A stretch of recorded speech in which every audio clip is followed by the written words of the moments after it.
तो काफी लंबे समय बाद हम लोगों की वीडियो रिकॉर्ड हो रही है क्लास 10 की। बीच में काफी लंबा गैप रहा। Lesson number 4, lesson number 3 completely खत्म हो चुका है और लेसन नंबर 4 है कार्बन तथा उनके यौगिक। इस लेसन से बोर्ड की एग्जाम में 6 नंबर का पूछा जाता है प्रश्न, ठीक है। तो क्या आएगा, कैसे आएगा, उसकी शुरुआत करते हैं सबसे पहले हाइड्रोकार्बन से। कार्बनिक यौगिक, पूरे एक डायग्राम बना रहे हैं, पूरा डायग्राम समझना पड़ेगा। कार्बनिक यौगिक, कार्बनिक यौगिक की बात करें तो 2 प्रकार का होता है कार्बनिक यौगिक। एक खुली श्रृंखला यौगिक, खुली श्रृंखला यौगिक, और एक कैसा होता है भैया, बंद श्रृंखला यौगिक। खुली श्रृंखला यौगिक और बंद। खुली श्रृंखला यौगिक को हम कहते हैं हाइड्रोकार्बन।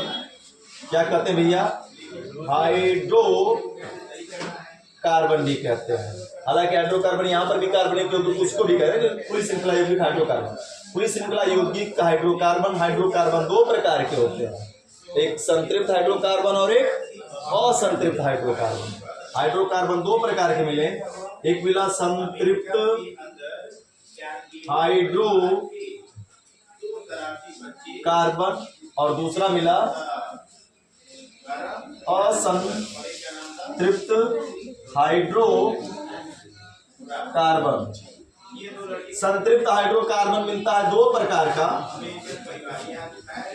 एक होता है एल्कीन, एक होता है एल्केन, सॉरी एल्केन, हम कर रहे हैं जी एल्केन, संतृप्त हाइड्रोकार्बन के एल्केन। असंतृप्त हाइड्रोकार्बन 2 प्रकार का, एल्कीन और होगा एल्काइन, ठीक है ना। यहां तक मामला पहुंचा जी। बंद श्रृंखला यौगिक को ही हम चक्रीय यौगिक भी कहते हैं, चक्रीय यौगिक भी कहा जाता है। बंद श्रृंखला यौगिक ये 2 प्रकार के होते हैं, एक होता है समचक्रीय,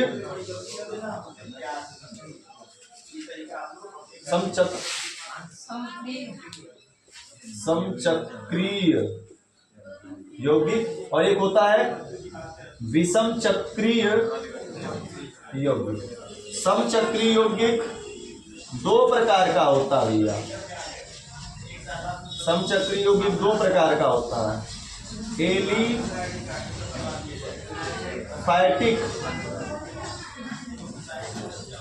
एलिफैटिक यौगिक और एरोमेटिक यौगिक, ठीक है ना। तो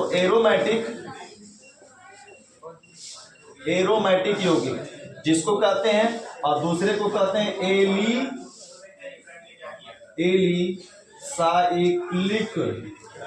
एलिसाइक्लिक यौगिक कहते हैं।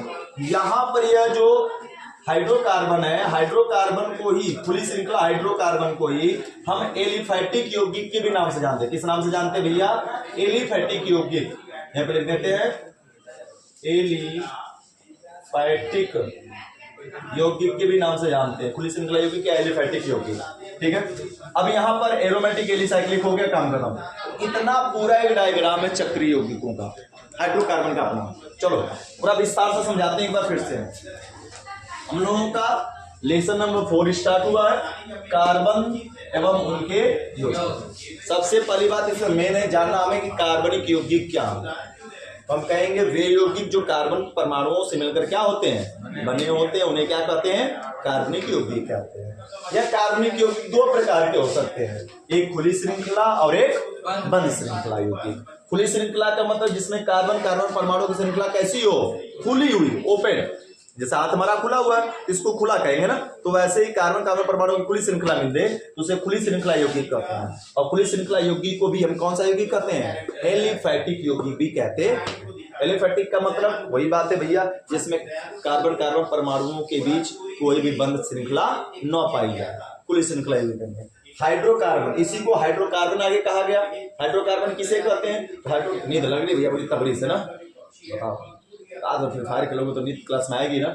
हाइड्रोकार्बन किसे कहते हैं, तो कहेंगे कि वे यौगिक, वे कार्बनिक यौगिक जो हाइड्रोजन और कोल किससे मिलकर बने होते हैं, कार्बन से मिलकर, हाइड्रोजन और कार्बन से मिलकर बने होते हैं, क्या कहलाते हैं, हाइड्रोकार्बन कहलाता है। हाइड्रोकार्बन दो प्रकार का, संतृप्त और असंतृप्त। संतृप्त हाइड्रोकार्बन उसे कहते हैं जिसमें कार्बन कार्बन के बीच केवल एकल बंध पाया जाता है, उसे संतृप्त हाइड्रोकार्बन कहते हैं। और संतृप्त हाइड्रोकार्बन को क्या कहते हैं, हमें एल्केन भी कहते हैं। असंतृप्त हाइड्रोकार्बन वे हाइड्रोकार्बन जिसमें कार्बन कार्बन परमाणु के मध्य द्विबंध या त्रिबंध पाया जाता है, उसे क्या कहते हैं, असंतृप्त हाइड्रोकार्बन। और असंतृप्त हाइड्रोकार्बन के एल्कीन और क्या कहते हैं, एल्काइन। दो भागों में, एल्कीन किसे कहेंगे जिसमें दो द्विबंध पाया जाए, एल्काइन किसे कहेंगे जिसमें त्रिबंध पाया जाए कार्बन कार्बन परमाणु के मध्य। बंध श्रृंखला, बंध श्रृंखला कभी केवल स्टार्टर बता रहे हैं तेजी से, फिर एक एक को लिखवाएंगे। बंध श्रृंखला यौगिक किसे कहेंगे, इसमें कार्बन कार्बन की श्रृंखला कैसी हो जाएगी, बंद हो जाएगी, ये बंद हो गई ना, इसको बंध श्रृंखला यौगिक क्या क्या कहते हैं, चक्रीय यौगिक कहते हैं। यह दो प्रकार का होता है, समचक्रीय और विषमचक्रीय। समचक्रीय मतलब केवल कार्बन कार्बन कार्बन कार्बन का बंध परमाणु हो, ये कार्बन कार्बन से बंद हो। विषम चक्रीय का मतलब कार्बन के अतिरिक्त कोई अन्य परमाणु भी बीच में आ जाए, इसको विषम चक्रीय कहते हैं। एरोमेटिक व कार्बन कार्बन परमाणु के मध्य एकांतर क्रम में द्विबंध और त्रिबंध लगाओ और एकल बंध एकांतर क्रम से, उसको एरोमेटिक यौगिक कहेंगे। एलिसाइक्लिक किसे कहेंगे जिसमें कार्बन कार्बन के बीच केवल क्या लगाओ, एकल बंध लगाओ, उसे क्या कहते हैं, एलिसाइक्लिक यौगिक कह देते हैं। तो इतना हमारे सिलेबस हम लोगों को पढ़ना है शुरुआत में, ठीक है ना। तो पहले डायग्राम, पहले हेडिंग डालो कार्बनिक यौगिक, चलो पहले हेडिंग डालो, शुरुआत करें किया जाए। और यह इस लेसन से हम लोगों के बोर्ड के एग्जाम में भैया 6 नंबर का पूछा जाएगा। कितने नंबर का जी, 6 नंबर का। तो तैयार बेहतरीन करना है।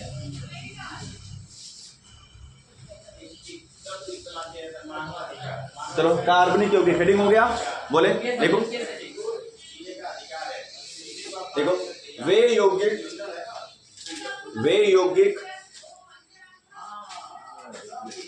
यौगिक जो कार्बन परमाणुओं से मिलकर बने होते हैं, वे यौगिक जो कार्बन परमाणुओं से मिलकर बने होते हैं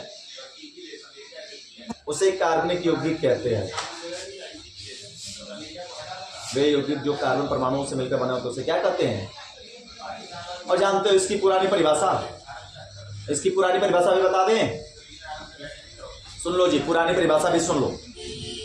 पहले जब खोज नहीं हुआ, लैब में कोई कार्बनिक यौगिक नहीं बनाया गया था, जब तक लैब में कोई कार्बनिक ऑर्गेनिक कंपाउंड नहीं बनाया गया था, तब तक ये था कि यह ऑर्गेनिक कंपाउंड केवल लिविंग ग्रुप, लिविंग जो है उन ऑर्गेनिज्म उसमें पाए जाएंगे, मतलब सजीवों में, इसमें पाए जाते हैं सजीवों में। हम कहते थे कि वे यौगिक जो सजीवों से क्या कहते हैं, प्राप्त किए जाते हैं, वे यौगिक जो सजीवों से प्राप्त किए जाते हैं उसे क्या कहते हैं, कार्बनिक यौगिक कहते हैं। पुरानी परिभाषा हुआ करती थी, जब तक लैब में किसी ऑर्गेनिक कंपाउंड को बनाया नहीं गया था।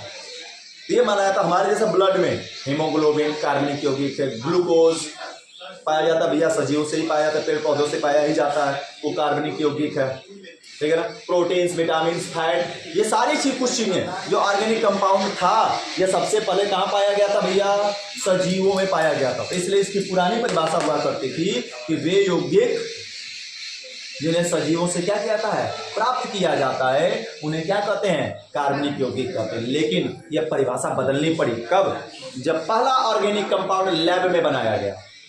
बताओ कौन सा ऑर्गेनिक कंपाउंड जिसे सबसे पहले लैब में बनाया गया था, वो कौन सा कार्बनिक यौगिक है जिसे लैब में सबसे पहले बनाया गया, यूरिया। जानते हो गए, जी के भूल गए साहब, यूरिया को सबसे पहले लैब में बनाया गया था ऑर्गेनिक कंपाउंड को। तब यह हुआ कि अब यह लिविंग रिएजेंट नहीं है, हम क्या चीनी केवल पेड़ पौधों से निकाल सकते हैं क्या, चीनी बनाई भी जा सकती है भैया लैब में, ठीक है। तो कई सारी चीजें लैब में हम ऑर्गेनिक कंपाउंडों को बना सकते हैं। इसका यह मतलब हुआ कि परिभाषा बदलनी पड़ी कि वे यौगिक जो कार्बन परमाणुओं से मिलकर क्या होते हैं, बने होते हैं, और ये प्रायः किसमें पाए जाते हैं भैया, सजीवों से भी, और हम इसे लैब में भी क्या कर सकते हैं, बना सकते हैं, ठीक है ना। ये इनके दो स्रोत हैं, सजीव भी है और क्या है, लैब से भी है। हम लैब में भी बना सकते हैं और सजीवों में भी बना सकते हैं। कहां तक पहुंचे भैया, वे कार्बनिक यौगिक जो कार्बन परमाणु से मिलकर बने होते हैं क्या कहलाते हैं, कार्बनिक यौगिक कहलाते हैं। ये कार्बनिक यौगिक सजीवों तथा लैब में भी बनाए जाते हैं, सजीवों तथा लैब में भी सजीवों से प्राप्त, ऐसा थोड़ा सा सेंटेंस सुधार देना। ये कार्बनिक यौगिक सजीवों से प्राप्त किए जाते हैं, ये कार्बनिक यौगिक सजीवों से प्राप्त किए जाते हैं तथा लैब में भी बनाए जाते हैं। लैब मतलब प्रयोगशाला, तो प्रयोगशाला में भी क्या किए जाते हैं, लैब लिख सकते हो या फिर प्रयोगशाला लिख सकते हो, प्रयोगशाला में बनाए जाते हैं, लैब या प्रयोगशाला में बनाए जाते। हो गया, लैब या प्रयोगशाला में बनाए जाते। हो गया जी। यूरिया सबसे पहला कार्बनिक यौगिक है जिसे प्रयोगशाला में बनाया गया। यूरिया सबसे पहला कार्बनिक यौगिक है जिसे लैब में बनाया गया। यूरिया सबसे पहला कार्बनिक यौगिक है जिसे लैब में क्या किया गया, बनाया गया।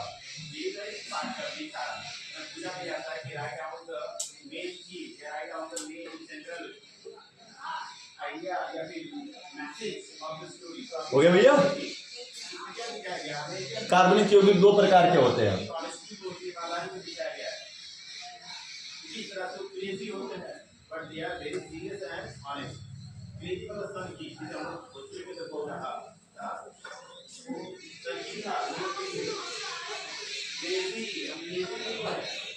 हो गया जी। कार्बनिक यौगिक दो प्रकार के होते हैं। कौन कौन से भैया, खुली श्रृंखला यौगिक और बंद श्रृंखला यौगिक। चलो भैया आगे पढ़ते हैं। हमने बोला कार्बनिक यौगिक दो प्रकार का, खुली श्रृंखला यौगिक या इसी को क्या करेंगे हम लोग, एलिफैटिक यौगिक। तो पहले खुली श्रृंखला यौगिक किसे कहते हैं उसको जान लेते हैं। हेडिंग लिखो भैया, खुली श्रृंखला, पहली हेडिंग खुली श्रृंखला यौगिक। क्या हुआ, अभी नहीं लिखा है, क्या लिखा भैया तो हम लोग। देखो जी, सिंपल सी बात है, वे कार्बनिक यौगिक जिसमें कार्बन कार्बन परमाणुओं की श्रृंखला कैसी पाई जाए, खुली श्रृंखला पाई जाए। वे कार्बनिक यौगिक जिनमें कार्बन कार्बन परमाणुओं की श्रृंखला कैसी हो भैया, खुली हुई हो। जैसे सी सी सी, पूरा लिख के चलते हैं, CH3 CH2 CH3 CH3 CH2 CH3 CH3। आगे तो और देख लेते हैं, दिखाई दे रहा है इसमें या नहीं, आ तो रहा। आगे बात कर लेते हैं, CH3 C triple bond C H। एक और देख लेते हैं, CH3 CH द्विबॉन्ड CH CH3। यह क्या दिख रहा है तुमको भैया, कहीं कार्बन पहला दूसरा आपस में पहला और अंतिम कार्बन बंद दिख रहा है। हम काउंटिंग करें तो 1 2 3 4 पहुंच सकते हैं ना, या 1 2 3 4 हो सकता है कि नहीं हो सकता है जी, पॉसिबल है। 1 2 3 1 2 3, कहीं इसमें काउंटिंग में पहला और आखिरी कौन है, क्या इसमें कोई मतभेद हो रहा है। साइकिल की तुम्हारी तिर्री है, कहां से पहला कहां से दूसरा काउंट करोगे, पहला और आखिरी कौन है, कोई पता चल पाएगा। उसमें सभी पहला है और सभी आखिरी है, कर लेंगे। अरे उसको हटा कर नहीं है मान लेते हैं, तो कौन सा पहला कौन सा आखिरी पता चल पाएगा, नहीं पता चल पाएगा, क्योंकि वो जहां से गिनेंगे वही पहला, जहां से पढ़ाएंगे वही आखिरी। इसका मतलब ये है भैया, इसमें जैसे ये देख लो, यह कार्बन कार्बन की श्रृंखला कैसी हो गई जी, बंद हो गई। 1 2 3 4 1 2 3 4 1 2 3 4 1 2 3 4, सभी घूमते वो वहीं पाएंगे ना, पहले क्या सभी घूमते हुए पहले, इसको बंद कहते हैं। और जब सभी ओपन रहता, पहला और आखिरी अलग अलग रहे, तो उसको कहते हैं क्या भैया, खुली श्रृंखला। पहला और आखिरी कार्बन एक दूसरे से जुड़ा हुआ नहीं होना चाहिए। अगर पहला और आखिरी एक दूसरे से जुड़ गया है, इसका मतलब वो श्रृंखला कैसा है, चक्रीय यानी बंद है, और ये इसी को कहते हैं खुली श्रृंखला यौगिक। कहेंगे वे हाइड्रोकार्बन या वे कार्बनिक यौगिक जिसमें कार्बन कार्बन परमाणु की कैसी श्रृंखला पाई जाए, ऐसा समझ लो। पीटी करते ना, पीटी किया था तो ऐसा हाथ पूरा खुला हुआ हो, तो इसको कहते हैं खुली श्रृंखला यौगिक। लिखो, वे कार्बनिक यौगिक, हेडिंग पहले डाले हो ना, वे कार्बनिक यौगिक जिसमें कार्बन कार्बन परमाणुओं की, वे कार्बनिक यौगिक जिसमें कार्बन कार्बन परमाणुओं की, वे कार्बनिक यौगिक जिसमें कार्बन कार्बन परमाणुओं की खुली श्रृंखला पाई जाए। कार्बन कार्बन परमाणुओं की कौन सी श्रृंखला पाई जाए? खुली श्रृंखला। वे कार्बनिक यौगिक जिसमें कार्बन कार्बन परमाणुओं की खुली श्रृंखला पाई जाए, खुली श्रृंखला पाई जाए, खुली श्रृंखला यौगिक कहलाता। कार्बन कार्बन परमाणुओं की खुली श्रृंखला पाई जाए, खुली श्रृंखला यौगिक कहलाता है। खुली श्रृंखला यौगिक कहलाता है। हो गया भैया? जैसे, जैसे यानी कैसे, जैसे है, उतार लो। नाम अभी किसी का नहीं लिखेंगे क्योंकि नाम तुम्हें लिखना भी सिखाया नहीं है। लिख दे नाम सबका, नमवा लिख देते हैं, लिख लो। अब आगे सिखाएंगे, अभी तो आगे सिखाएंगे नाम है मेथेट्रोप्रोपेन, इसको कहेंगे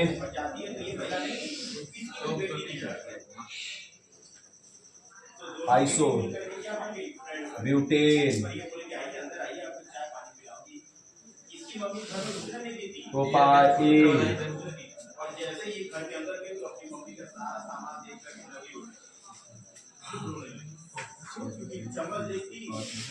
ब्यूटीन। उतार लो। नाम के साथ लिखना भैया।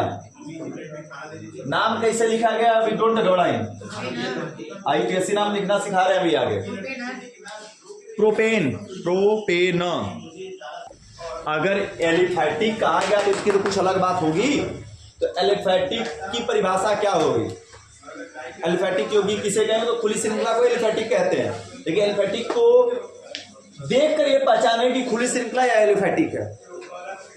अगर तुम्हारे हाथों में यौगिक दे दे, यौगिक दे दिया जाए, तो क्या उसमें बॉन्ड देख पाओगे? खुला है कि बंद है? तब कैसे पता चलेगा कि खुली श्रृंखला है कि बंद श्रृंखला है? तो उसकी आइडेंटिटी एलिफैटिक की परिभाषा बताएगी कि वे यौगिक जिन्हें जलाने पर धुआं रहित ज्वाला के साथ, धुआं मुक्त ज्वाला मतलब धुआं न दे, ठीक है ना, धुआं मुक्त ज्वाला के साथ जलता हुआ कैसा यौगिक होता है?